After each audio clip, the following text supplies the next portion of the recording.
Welcome to another episode of Healing Wisdom. Join me, Pandora, and my guests as we explore history, cultural traditions, science, spirituality, social justice, and the healing aspects of the arts. My first guest today is Chief Executive Officer of Cape Wellness Collaborative, Carol Bosco Baumann. Carol's background is in strategic marketing, branding, and communications consultancy. So today we're talking about the Cape Cod Women's Music Festival happening June 21st at the Payamet Performing Arts Center, and also Cape Wellness Collaborative. So Cape Wellness Collaborative provides free of charge integrative services, nutritious meals and emotional support for Cape and the island's residents facing cancer. So welcome. Thank you so much, Carol, for being with us today. Thank you for having me, Pandora. It's my pleasure. Tell us about your background and how you came to be involved with Cape Wellness Collaborative. What a whirlwind it's been. First of all, what an amazing organization. When I moved to the Cape in January of 2024, the purpose was to help my in-laws age out in their home, which was always the plan for us. And my father-in-law had stage 4 cancer in 3 places. He was didn't want treatment. He was 93. And so we were there to help him through this stage of his life to the end. And so although I've had a lot of cancer in my family, a lot of breast cancer on my mother's side, cancer on both sides, as a matter of fact, I had never had the experience of actually caring for someone directly because those who had cancer did not live near me. So it was really an eye-opener, and I got to see very deeply into the process, caring for this 93-year-old man day in and day out until the day he passed on. And it was profound. It was beautiful in many ways to have that time with him and to be together as a family. And it really helped me understand what he was going through, the physical component of it, the breakdown of his body, and the emotional component of it as well. And as caregivers, I really got to understand how challenging that role is and how important it is to remember to take care of yourself when you are caring for others. It's like that thing when you go on an airplane and they say, make sure you put your oxygen mask on before you start helping your child or others. We really learned that in a profound way. So I had been operating a consultancy for many years. Before I actually moved to the Cape, I was executive director of a community development corporation. So we were helping people in a different way. We were building housing that's affordable for people at many different levels and preserving housing. So I've always been involved with the nonprofit world in one way or another, whether it was working for or leading an organization or volunteering for an organization, which I've also loved to do. So it felt like landing at Cape Wellness Collaborative was what was meant to be. And I'm really happy to bring my experience and energy to the program and its mission and those we serve. Did you work at a museum in the Berkshires as well? Good question. So that was my first crisis communications experience. I worked for them as a consultant with a team of consultants. The Berkshire Museum is a small museum in Pittsfield, Massachusetts, which is the hub city of the Berkshires in Western Mass. And it was modeled on the Smithsonian. So it was a place that was meant to be there for families in the Berkshires to have that same kind of experience that they would get at Museum of Natural History in New York and the others in Washington. And so that museum's existence was under threat because it just could not fundraise, like the Cape. The Berkshires has many, many nonprofits, very high proportion per capita. And so the Berkshire Museum was having an existential crisis and decided to sell off some of its art and deaccession that. And typically when a museum does that, it deaccessions art and sells it to buy art or conserve art. And that's not what the museum wanted to do. They said that in order to keep our doors open, we need to create an endowment that we draw down from. So it was a big controversy. Understandably, I was on the other side, so to speak, at first, as someone who worked in the museum field for a number of years. And, I didn't understand why they were willing to part with such important works, mainly Hudson River School painters and a few others. But the big controversy was centered around 2 pieces by Norman Rockwell, which he had gifted to the museum. The museum had given him his first exhibition. They stored a bunch of work, so they were on very friendly terms. So that became a big international story. And the museum just needed someone to help with that. So I worked with a team of strategists. I was not happy about the deaccessioning of the art, but for me, it was a matter of the institution being able to continue to serve the community. Can you talk about the programs and services that Cape Wellness Collaborative offers? Happy to. So most of your audience is familiar with our organization, I think. And as you said at the beginning, we provide integrative therapies, emotional support, and nourishing meals for folks who are facing cancer. Our most popular therapies are massage therapy, Reiki, and acupuncture. And that's because those therapies have been found to provide relief from some of the symptoms of cancer and cancer treatments. So things like anxiety, neuropathy, those are quite often helped with those types of therapies. When I started this job, it was in August of 2024. And, when you come into a job, you're onboarding. So you're familiarizing yourself with the numbers. And I noticed that there was a 40% increase in demand last year alone. And that since the pandemic, there had been a 300% increase in demand for our services. And so, 2,100 people every year on the Cape and Islands are diagnosed with cancer. So there's a large pool of people.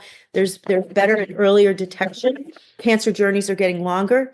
And our focus is during that first year or within a year of diagnosis, when folks are experiencing the shock of this and the devastation that it causes them emotionally and to their family. And our goal is to empower people to take just a little bit of control over something that probably feels super out of control for them, and create some comfort for themselves by choosing therapies that they think will work for them. And we do offer some guidance, but we find that most of the time folks know what they're looking for. They can look at our website and see how the therapies help them. And then we always ask them to work with their oncologist to ensure that the therapies that they're choosing are really going to work in concert with the care that they're receiving from Western medicine. Can you talk a little bit about the feedback that you've got? There are two experiences that I can say really impacted my understanding of the organization and my love for the organization and what we do. Apart from my own personal experience, when I came on, we worked with a terrific filmmaker, Marin Masoda, and we worked together on interviewing various people who had benefited from our services as well as a caregiver. And so spending 2 days interviewing people was a very profound experience for me, because I had a woman in her 40s talking to me about what it felt like to find out that she had cancer. She didn't know anyone else her age who had cancer. And then, to be at home just, thinking like, my God, all I want is a hug from my mom right now. Like, I need something to help me feel connected and like I'm not alone in this. And all the way on up to some of the older folks too, who feel the same way. And so it's, many of the people who live on the Cape are older, and oftentimes their kids live in other places. And so they don't necessarily have that local support that they need on a regular basis. And so that was one of the things that really struck me, is how alone people can feel when they're coping with cancer, and that being able to take part in these therapies and in the support, some of the support groups that we offer. We're working on creating a support group for men. I noticed right off the bat that a good 2/3 to 3/4 of the people we serve are women, and men get cancer just as much as women. So we need to be serving them as well. So we're looking at ways to do that. But that whole experience of talking with, it was about 7 different people, really was a terrific way for me to start my experience with Cape Wellness Collaborative. And I'll never forget it. And I look forward to future conversations, because that face-to-face is really, when you're connecting with someone, it really makes a big difference. The other experience is getting to meet and spend time with Sarah Swain. I don't have to tell you what an amazing person she is and what an incredible service she has done for this community. The first Cape Cod Women's Music Festival was in 2012, and that the proceeds from that were how she started Cape Wellness Collaborative. She was dogged about making that happen, and she had some help, but I just admire her desire to help people and just help them feel better and to also spread love. I'm excited about the Women's Music Festival. It's going to be about love and joy, because I think we all could use a little bit more of that now anyway. Absolutely. So it's happening June 21st this year. Can you Yes. talk about the lineup and what's planned for it? Sure. So it's June 21st at the Calumet Performing Arts Center in North Truro. There's Zola Simone, the Natalia Bonfini Band. Our MC is Zoe Lewis, and these people are amazing. Zola, she grew up in Boston. Her style is considered androgynous pop. She actually coined that term, which I love. She's got a lot of sonic influence from the 80s and from queer pop contemporaries. And Natalia Bonfini, she's a blues musician right to her core, great storyteller, super powerful vocals. And she was actually a top 50 finalist on American Idol in their 20th season, which is pretty amazing. So we're really excited about her. Zoe Lewis, I've come to find out she's known as a band in a body. She plays vintage jazz. She is our MC for the evening. And then we also have Sarah Burrell. She's a nationally acclaimed artist who's recorded with all kinds of people like Rick Ocasek from the Cars. Moselle is a Cape Cod-based vocalist. She's a jazz performer. We've also got the Drama Queens, a women's percussion ensemble, which I'm really excited about. And then Jordan Renzi and Lydia Parkington. They're a little bit more folky than some of the others. And finally, we've got Roxanne Layton. She's going to be terrific. And then we'll also have the Monomoy Middle School Chorus, which Sarah tells me is going to blow my mind and be incredible. So that's the lineup for this year, our 11th year. Very strong lineup. And right now there are tickets left still. So folks should get their tickets if they want to see the Women's Music Festival this year. Yes, I am told it sells out every year. And the last time I checked, we were 2/3 sold out. So if you're interested, do get your tickets. It'll be a night to remember. Wonderful. So anything else that you'd like to close with, Carol? Yeah, I'd love to mention one other event. For those of you who are interested in hearing the actual origin story of Cape Wellness Collaborative, there's going to be a screening at the Wellfleet Harbor Actors Theater on May 31st at 7 p.m. We're very grateful to What for hosting this event. It's going to be a screening of a film by Rise Above, which is directed by Jeff Bassett and produced by Kim Rodriguez. And it follows Sarah Swain's journey of losing her mother and how that experience motivated her to make a difference in the community for others who are diagnosed with cancer. So tickets are, I think, $25, and that has less seating than Payamet. So again, if you're interested in joining us at the Wellfleet Harbor Actors Theater, please check it out and see if that's something you'd like to do. But the film itself, I'd like to give a little plug for, because it's doing really well on the film festival circuit. Some people have asked, is there going to be another opportunity to see it if they can't make it to this event? And, right now, as it's traveling through the circuit, this will be the only occasion to see it on the Cape that we have planned for now. And we're very grateful. Bruce Bierhan was the one who spearheaded getting this event going. So we're very grateful to him and What for bringing it to fruition. Excellent. Well, thank you so much, Carol, for being with us today. It's my pleasure, Pandora. Thank you.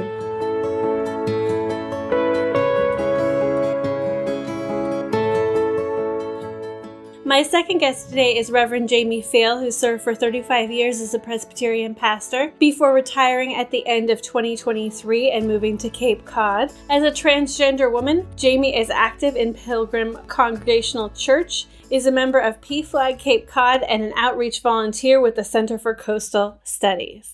Welcome, Jamie. I'd love for you to talk about what drew you to the ministry. Yeah, thanks for having me on. I received a call to ministry in my 30s, where I was serving as a carpenter in the city of Bethlehem, Pennsylvania. I was attending a Presbyterian church and was invited to help with youth ministry. And I had an absolutely terrific time working with junior high and high school kids for a number of years. And that led to a sense of a call to a fuller ministry. So I attended Moravian Seminary in Bethlehem, Pennsylvania, and Princeton Seminary in New Jersey. Was ordained in 1990 by Lehigh Presbytery, and I've served churches in Pennsylvania, New Jersey, and Michigan. I was in the Detroit, Michigan area for 30 years and retired at the end of 2023. It was while I was in Michigan that I met my wife, Barb, who has 4 children. So I have 4 stepchildren. And there are now 4 in-laws and 4 grandchildren. And they are still in the Detroit metro area. We talk a lot. We're trying to work a few things out. There's no map for this. Can you share with us how you discovered your transgender identity? Hindsight is terrific, and I look back over my life and realize that I have been trans my whole life. But like many people, I learned how to deal with things by not dealing with them. And so lived in a constant tension between being trans and being quote unquote normal, because those were the choices at the time. Probably in my 20s, I felt that I was merely a cross-dresser. And that was mixed with a great deal of release and relief and anxiety and guilt. And kind of did what most do, which is buy a closet full of women's clothes and then throw them away and then repeat. It was in Detroit as an adult and serving in ministry for a number of years that I discovered a very empathetic and caring therapist who was a former minister herself. And we started in 1999 exploring my real authentic self. And even through all of that, I kind of did my best to deny it, to bury it. As I mentioned, I met my wife and we married and had 4 stepchildren. And well, she's a woman whom I love very much, and we have a great relationship. But me transitioning into a woman was not part of the original plan. It was only a few years ago when I said to Christine, my therapist, maybe I really am trans, to which she said, I've been waiting 20 years to hear you say that. And it was a real release to be able to admit that and to really admit that my authentic self was a trans woman. And for me, being trans is almost a literal understanding of the word trans across genders. And I would place myself much more on the feminine side than on the masculine side. My wife and I decided that it would be best that we live apart at that point. So I got an apartment and then could live pretty much half-time in my authentic role as Jamie and was getting close to retirement. And so I was able to sort of balance the professional work life of being a pastor and my exploring my own self as Jamie. A couple of significant steps in that journey was being able to be out more as Jamie, dressed as Jamie. And the remarkable thing is that it wasn't all that remarkable. And in that, I'm saying people I met were, oh, okay, fine. Now what? I discovered a secondhand clothing store where they welcomed me and helped me with stuff and said, I've been saving this for you. And I thought this would look really good on you, kind of thing. Detroit's a very friendly LGBTQ community, and discovered coffee shops to hang out in.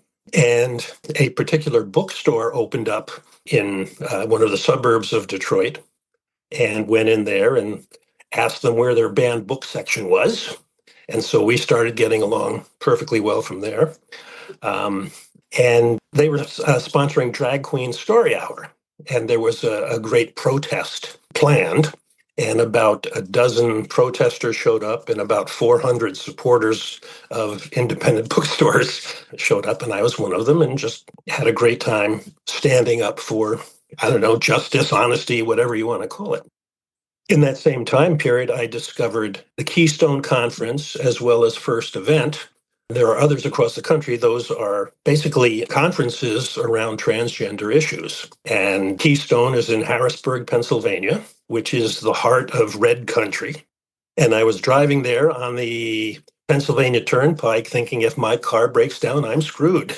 But that didn't happen. Met a whole bunch, a really surprising number of trans women and trans men, hundreds of them from all walks of life, from military veterans, active military duty, physicians, psychologists, teachers from across the country, and realized that I was not the only one in the whole world.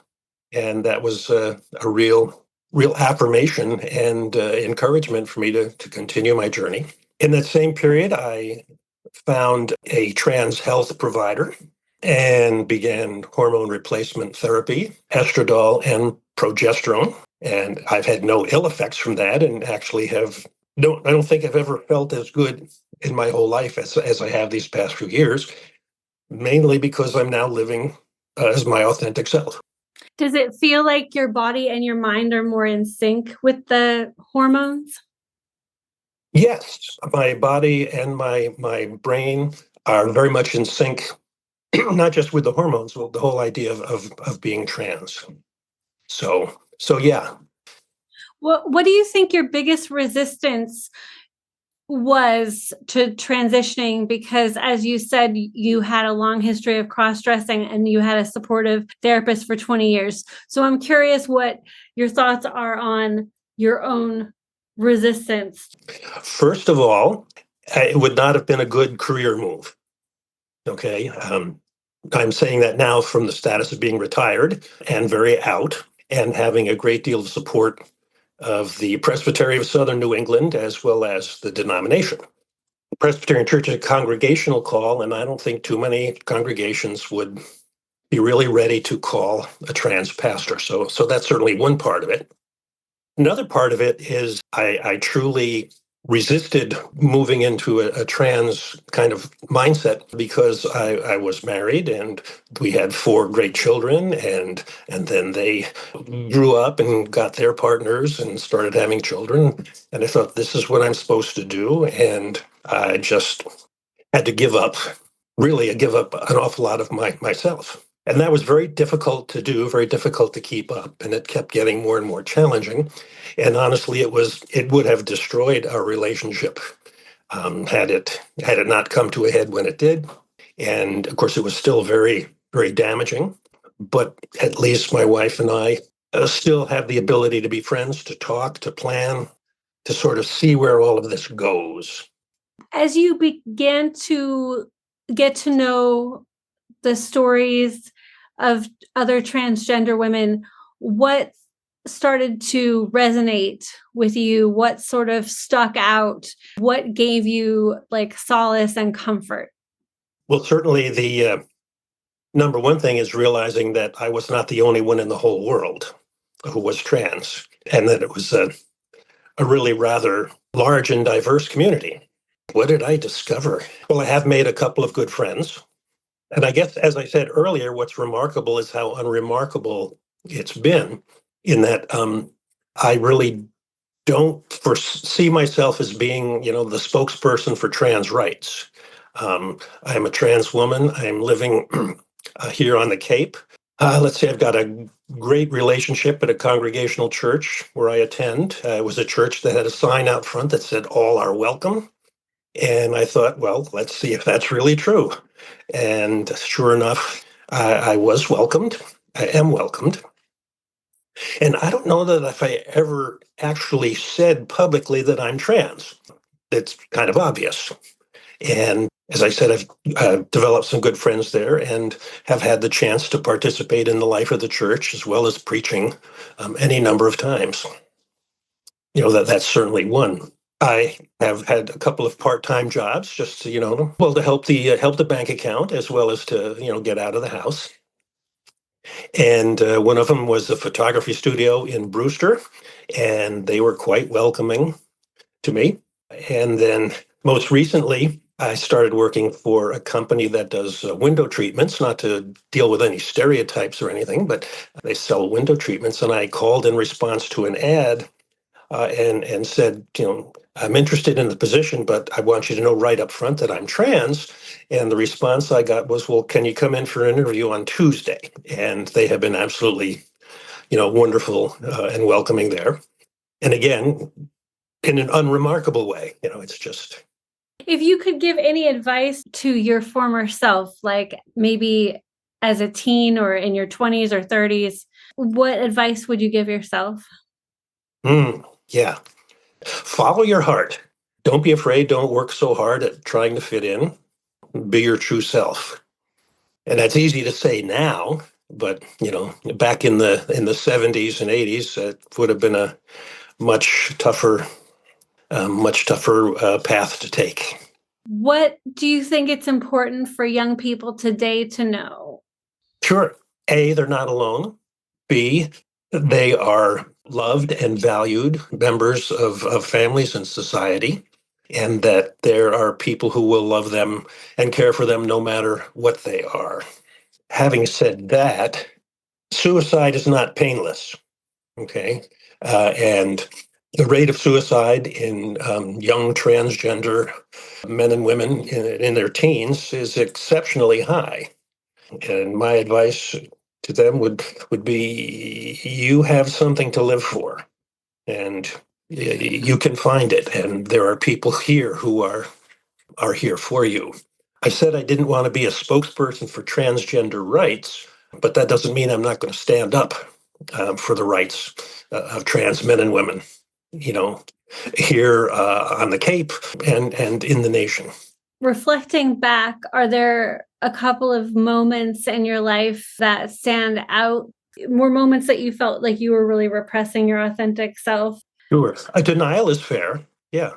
And, in reflecting back, that took an awful lot of energy to live that, because it was a very secretive life. There was a lot of embarrassment and shame in that, fear of getting found out. So yeah, a lot of energy went into that, which siphoned off energy that I certainly could have been using in my life as an authentic self. It's tough living a double life. Finally, can you put some words to the experience of being transgender, how you came to realize your gender? I was at least subconsciously aware of the feminine side of things, and I think I managed to compartmentalize, okay, and have my feminine side when it was safe to do so, and then put the mask up for those other times.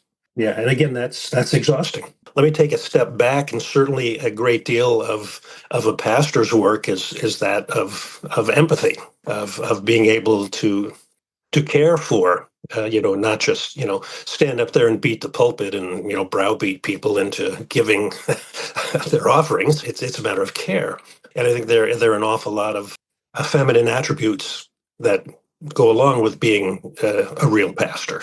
So in a way, that was, a pretty good match, because I could be that empathetic, caring, nurturing kind of figure, which could satisfy my desire to be the nurturer. And I could do that whatever I was wearing. And I discovered that I'm trans no matter what I was wearing or what I look like. The big transition now is I can appear and dress and go out as Jamie, a trans woman. Do you have any final thoughts that you'd like to share on your journey? Despite the current political climate, I think there's a great deal of hope, and I see a great deal of growing resistance to the attacks on the trans community, as well as the threats to all kinds of people, all kinds of institutions, education being one. What is the point of shutting down major universities when we really have much more important issues to deal with as a people? So I'm encouraged by the growing resistance and protests that just seem to happen again and again and again in various communities and quite regularly. I'm hopeful, I guess, is what I would end with. Well, thank you so much, Jamie Faile, for being with us today. Well, it's a pleasure, Pandora. Thank you for having me. You've been listening to Healing Wisdom. You can find this episode and others like it on WOMR.org, healingwisdomradioshow.com, and wherever you get your podcasts.